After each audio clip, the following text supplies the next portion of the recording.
If I lost all my videos and I had to start over from zero, but I needed 3 months worth of content quickly, this is exactly how I would do it. Not with the most complex process or the most super flashy edits, but something that's simple, repeatable, and effective. Most of you aren't struggling because you don't care about content. It's because every time you sit down to create, it feels like you're starting from a blank page. What do I say on video? How often should I post? How do I even say it and present it? Is this video even good? It can be overwhelming, and a lot of times it can cause you to not even create content, to not even do videos.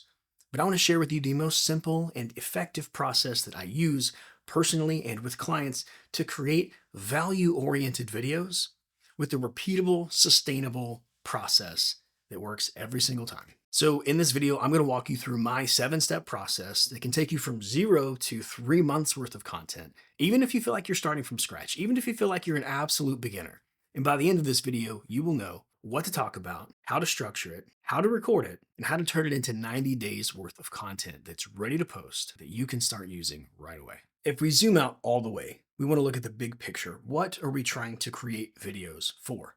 If we're starting at 0, the main focus of creating videos should be to create authority, to create a sense of expertise. Your prospective patients, the people we want to watch these videos, will be able to see that you have knowledge in a certain area, that you have expertise where they lack, that you have the solutions to their problems. That is our primary focus with this type of videos. I do want to take a second and just note that there are many different types of videos. They span many different use cases, are there for many different places on this patient journey. Everything from building the initial rapport, answering someone's questions, sharing your expertise, all the way to really helping existing patients get more out of their work with you, onboarding new patients, training new hires to your team. There's so many different use cases for video. That's why I refer to it as a video system. Now, for the sake of these videos, what we are talking about today, if we're starting at 0, the best place to start is to build that initial library of video assets, what I call value videos. If someone is searching the answers to their question, if they're seeking the solution to their problem, and you are the person who has what they need, having a library of videos that become an asset to that person is the best place to build that foundation. It builds the rapport, it builds your connection, it establishes you as the expert they are seeking, and from that, we can start to layer on other use cases of video. So the best place that I have found to start is determining your primary pillars, your core pillars. Essentially, what do you want to be known for? What do you want to be associated with? Let's say you run a men's health clinic. Maybe one of those primary pillars, maybe one of those core pillars is TRT. Maybe another one is quality of life. Maybe another is what does the future of medicine look like? But these are all things that you're picking that you could talk on at length with your expertise, with your passions, what you care about, what you're truly qualified to speak on, but also it's relevant to the person you're serving. It's relevant to your ideal patients. These are the things, again, we want to be most known for. So if it's a hub and spoke model or kind of this central focus expounded upon, a great place to start is just to take your core pillars and kind of marry that up against your FAQs. What are the questions you're fielding all the time? That's proven demand. That's a signal that shows you people are coming to you with these questions on a repeatable, recurring basis. Maybe it makes sense to create a video asset for them to answer them once and for all, but also if that's a common question you're fielding, there are many other people with that same question. Great assets to create, an incredible place to start. From there, if we start to zoom out a little bit, if you think about these core pillars as kind of the central piece to then multiple extrapolated topics and questions, if it's TRT, for example, starting with the what if questions. What if I don't take enough? What if I take too much? Many different questions in that line of the concern or the uncertainty of the prospective patient not knowing what you know. Maybe from there you move to the safety and efficacy. Is TRT safe to take long term? What will this do to my health down the road? Like all the questions that someone might have when they're not yet familiar with this area of topics. But now that you have this framework, it should make it incredibly simple for you to come up with more than enough topics, questions, and themes to create all of your videos. So, step one of the framework is you pick your core pillars. What are the things you want to be known for? What are those main 3 to 5 core areas of focus that you're going to have that you want to be most known for? Step two is taking those core pillars and listing out your topics, your themes, your speaking points, essentially independent pieces of content, videos that are going to be married up to those core pillars. And then step three is putting yourself into your content.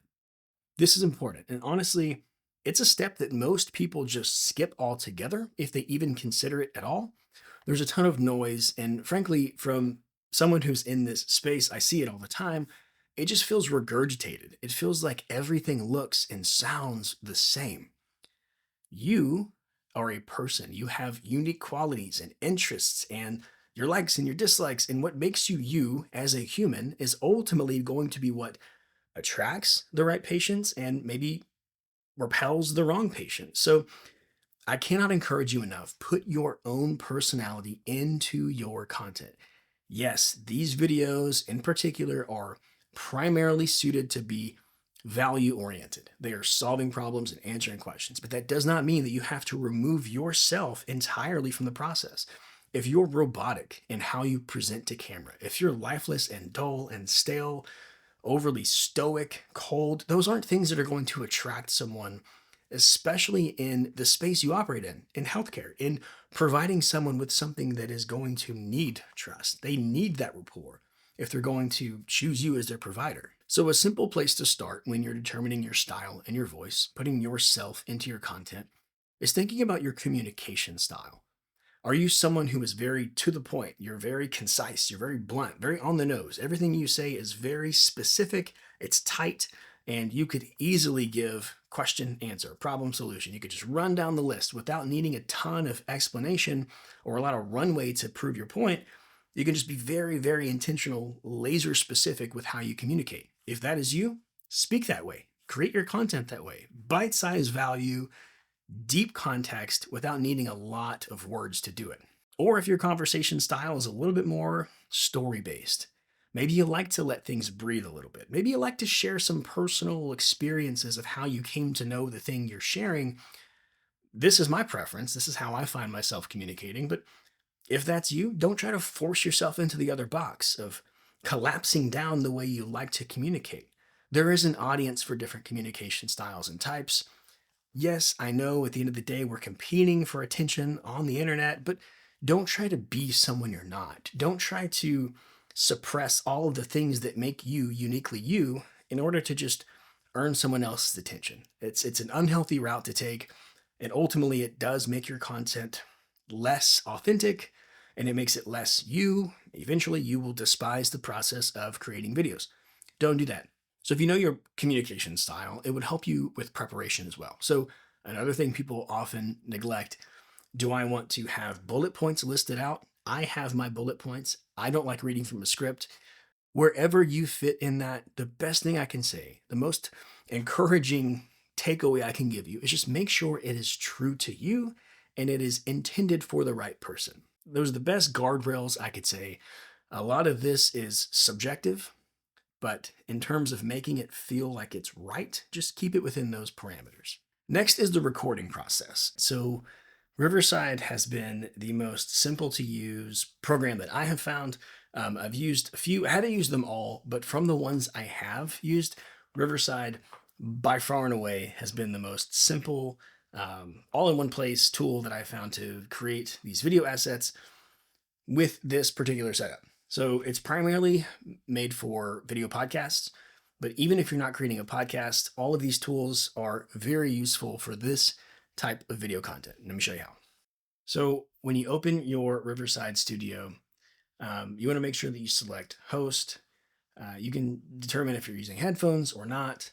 And then before you jump in, you want to make sure that all of your peripheral components are being recognized and they're functioning properly. So my camera is running through what's called a capture card. So it just takes the HDMI cable, converts it to a USB-C cable that plugs into my computer. So it allows the camera to be recognized by the computer as a webcam option. Next, just making sure that your audio source, in this case, I used my Rode Pod mic when I record these types of videos. I just make sure that it is turned on and that it is being recognized by the camera. So I run mine through what we consider an audio interface. So this is where my XLR inputs that are from the actual microphone run through the audio interface. With the USB-C cable, I attach the audio interface, which allows the microphone to be monitored, adjusted. It gives me more control over the audio settings. So once that's powered on, this is a Zoom PodTrack P4. So once that is powered on and recognized by the computer, in my drop-down menu, it gives me the option for the Zoom PodTrack P4. So I can then go and select Zoom P4 audio as my audio source, and that allows this microphone to be recognized by the computer, which becomes my audio source. If you're using speakers or headphones or whatever your speaker source needs to be, and then it's as simple as you join the studio. Once you're in the studio, one thing I recommend is turn on the echo cancellation option. If you're in a room that isn't sound treated, any ambient noises, any echoes bouncing from the walls, these microphones have they're pretty sensitive, and they've been known to pick up a lot of those. Even with pickup patterns that are directional, it does pick up some of those distracting noises, some of the echoes. So I always turn that on. And then, pretty much everything else is straightforward. You can leave your video input settings. If you don't need to change your transcription, leave all the language settings the same. I try not to turn on too many of these AI functions in recording. If I want to do more in post, in editing, I can. But the noise reduction and the echo reduction, I don't love the two of them both turned on. So once you have the settings to your liking, it's as simple as clicking record down here on the bottom of the screen. It tells you when it's recording. You can see the count timer. You can see the record button. You can see that the actual recording is taking place. So this is where you've got your list of questions, you've got your topics, you've got your themes all listed out. You're just going to work through them one at a time. A couple of things to be mindful of when you're in Riverside. You can see the uploading percentage up here. Since Riverside is a platform that uploads to the device itself, so if there's any quality loss, say in your Wi-Fi connection, it is still going to upload your audio and your video files to essentially the cloud within your Riverside account. So if you're on Zoom, for example, or most other video conferencing platforms, any quality interruption is going to dramatically impact the quality of your video and your audio. Whereas Riverside, one of the main reasons I like this platform is it maintains the highest quality video and audio because it is saving it to your device, or to your cloud account within Riverside. So the note would be, just make sure when you finish your recording that it has completely finished uploading so you can get your files. But as you're recording, you can monitor, you can see the audio input here. Obviously, you can clearly see the video feed. You're just keeping an eye on those things. You don't have to be obsessive over them, but if for whatever reason you're talking and you're not seeing any audio coming through, make sure you're not muted, make sure your input is correct. But you can, at a glance, you can see that these things are working well. So a simple way to begin each of the videos, you've got your topics listed out and you've got them in the form of a question. So what if I'm taking too much testosterone, right? You could start the video with that question. Just very on the nose, very specific.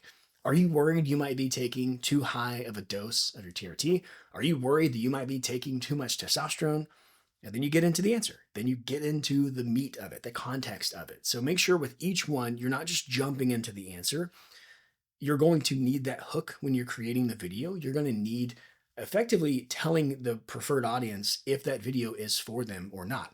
So just a simple tip, create the hook by framing the question that's built on that topic. And it should be really easy if we've sourced these topics from questions that we get often in your clinic, and or looking at your core pillars to then determine those extrapolated questions that are commonly built around those core pillars. So just make sure when you begin each of these topics, it's one long recording in Riverside, but you're thinking about the edit. Each topic is going to be its own individual video. So if the first one is about what if I'm taking too much testosterone? What happens if I think my TRT dose is too high? We need to run through the list of all those topics. So since we're running through this list of 30 plus topics, those will then become 30 plus videos.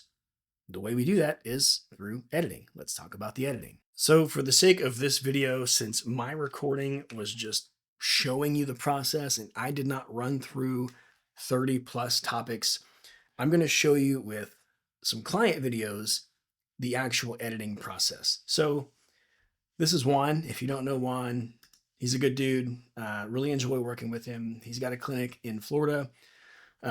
He did a great job. This was our first recording. This was the first time we recorded content. I think he did an excellent job. He was sincere in his presentation. He's knowledgeable. All I did was prompt him with the topics and the questions, just like you would be sourcing on your own. And we just worked through them one at a time. So we'll jump in here. Basically, when you finish your recording, there's going to be one kind of master file. It's going to be the entirety of the recording, it's going to be one long video. From that, you can edit what will become your independent videos, your short form.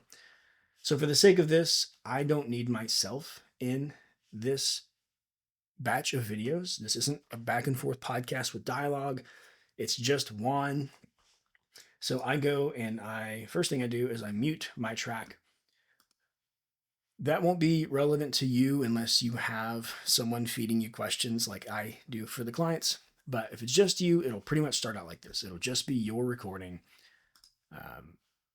The other thing I like about Riverside is it makes it very easy to navigate. Like this is all transcription from our conversation. I can go in and read it, line by line and look at, okay, when Juan was speaking, what parts do I want to record? What parts do I want to keep? What parts do I want to cut? But another way to do it is to they curate the topics and themes based off of the transcription. So they automatically make this so incredibly simple. So let's talk about, TRT versus test boosters. That was one of the questions I had Juan answer. What I do is I highlight the entire section. I create a new edit. From that new edit, I rename it. I go ahead and title it whatever it's called. I've already done this edit, so I'm just going to name it something different. We're going to say copy of TRT versus test boosters. Open that edit up. And if this is intended to go on social, this is intended to be short form content, we can change the aspect ratio. So we don't need it to be YouTube format. We want it to be shorts and reels and TikTok format. So it automatically, you can see, it immediately crops it in and changes the aspect ratio. The next thing I do is I don't love these default captions. So I've got a list of the ones that I like. Pick your brand colors, pick your font preference. I like this bold, it's highlighted. This color is used in Juan's logo in his branding. And placement, be mindful of placement. If it's too low, it's going to get covered up by some of the function buttons inside of the different apps. Your safe zone is almost just like the inner, 60% of the frame is usually safe for most platforms. I kind of put it, right, if he's got his hands kind of consistently placed near his lap, I'll put it right at the creases of the elbows. Seems to be a pretty safe zone. It's not covering his face, and it's also not kind of in an odd placement. All right, so one thing I really like about Riverside, especially if you're a beginner and don't have a ton of experience with editing, is it has these AI tools built in. So we've created the video. This is TRT versus testosterone boosters. We've already gotten the topic and question ironed out, but it still needs some polish. We've added the captions.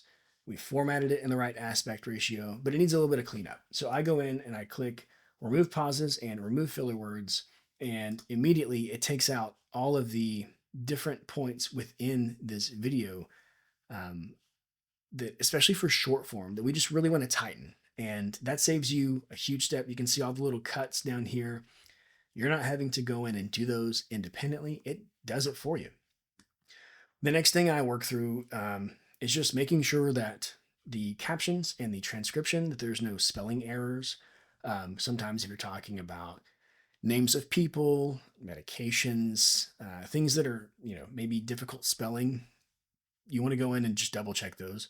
It gets it right most of the time. It does actually a pretty good job compared to some of the other tools I've used, but you can just play it through. You can look for any other things that you might want to tweak or change, but for the most part, it's done. For what we are looking for at this point of creating your video library, you remove the pauses, remove the filler words, you're double checking any spelling errors in the captions. These videos are pretty much complete once you've done that. And you would do this for each of the topics. So it took us like 2 minutes to go through and create this entire video.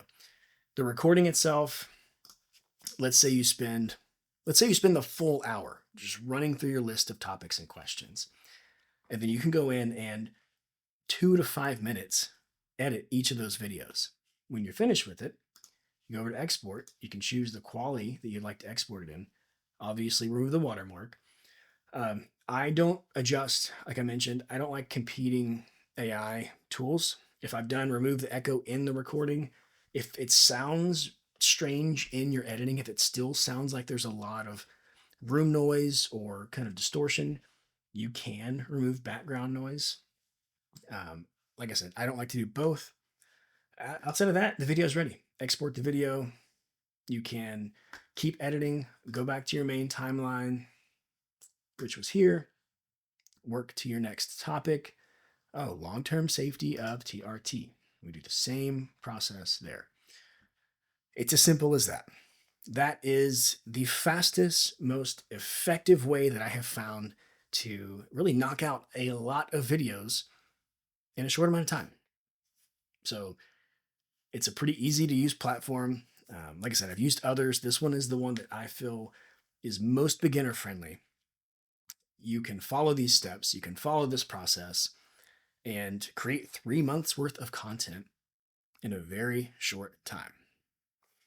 So now that your videos are edited and they're ready to be used, the next step is distribution, actually posting them and using them. So for most of these videos, since they are short form, vertical orientation, they're going to be best for social media, for Reels, for Shorts, for TikTok, for whatever platform you're on, whatever your primary and secondary platforms are, that's where they should live. Another thing to consider when you're using these videos is if you're getting a lot of questions, say you're in local community groups and people are asking questions and you've created videos that answer those questions, don't just go in and answer it in text form. Put a link to your video because that person can watch your video, get the answer to that question, but then they're also in your ecosystem. That one answer could then answer many other questions they may have. And it's a great way to continue to send people to your library of assets that you've created.